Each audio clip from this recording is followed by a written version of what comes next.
Hey everyone! Welcome back to the channel. Today, we're diving into the fascinating divide between betting markets and pollsters in the lead-up to the 2024 election in the US.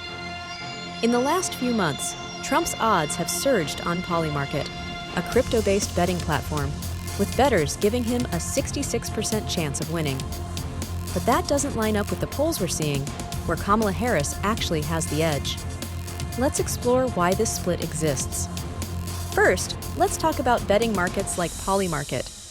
Unlike traditional polls, which survey public opinion, betting markets represent the financial wagers that individuals are placing on who they think will win. Essentially, they allow people to back their beliefs with real money, creating a market that reflects what bettors think will happen rather than what they want to happen. So, why have Trump's odds risen so much on Polymarket? One theory is that the crypto betting platform may be attracting high-stakes wagers from a few influential bettors, potentially creating a skewed perspective. This has led to suspicions and even an investigation into whether these large wagers are from organized groups trying to influence public perception. When high-value bets are placed, especially in a relatively low-volume market like Polymarket, it can drastically alter the odds. Think about it. If just a few people with deep pockets bet heavily on Trump, that creates an impression of higher confidence, even if it's just the belief of a small, wealthy group. Now, contrast that with traditional polls, which sample thousands of people across the nation to gauge public opinion. Polls indicate that Harris is holding a lead in several key swing states. The reasoning? Polling looks at representative samples, aiming to reflect the broader public, including factors like demographic differences, voter turnout projections, and historical voting patterns. This brings us to an important question. Why do betting markets and polls sometimes diverge so much? Well, it's all about what each one is measuring.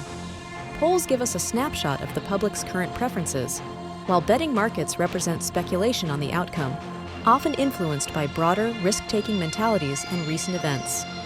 Another reason why bettors might be favoring Trump could be due to uncertainty in key issues, like the economy or immigration policies.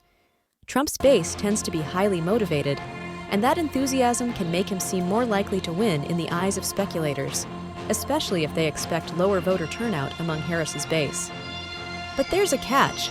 Betting odds can become self-fulfilling prophecies. When people see that Trump has a 66% chance on platforms like Polymarket, it can influence their perception of his chances in the real world, regardless of what the polls say. This is why it's so important to understand the difference between perception and reality when looking at these numbers. So, what should we believe? While betting markets can offer insights into the mindset of those willing to take financial risks, national polls remain the more reliable tool for understanding where the majority of Americans stand, especially when they're done well. Ultimately, the only numbers that will count are those on Election Day. Whether the betting markets are onto something or just overinflated hype, only time will tell. As we edge closer to November, keep watching those polls, but maybe don't count out the bettors just yet. Let us know in the comments what you think. Are the betting markets a good predictor, or do you trust the polls? Like, comment, and subscribe. See you next time!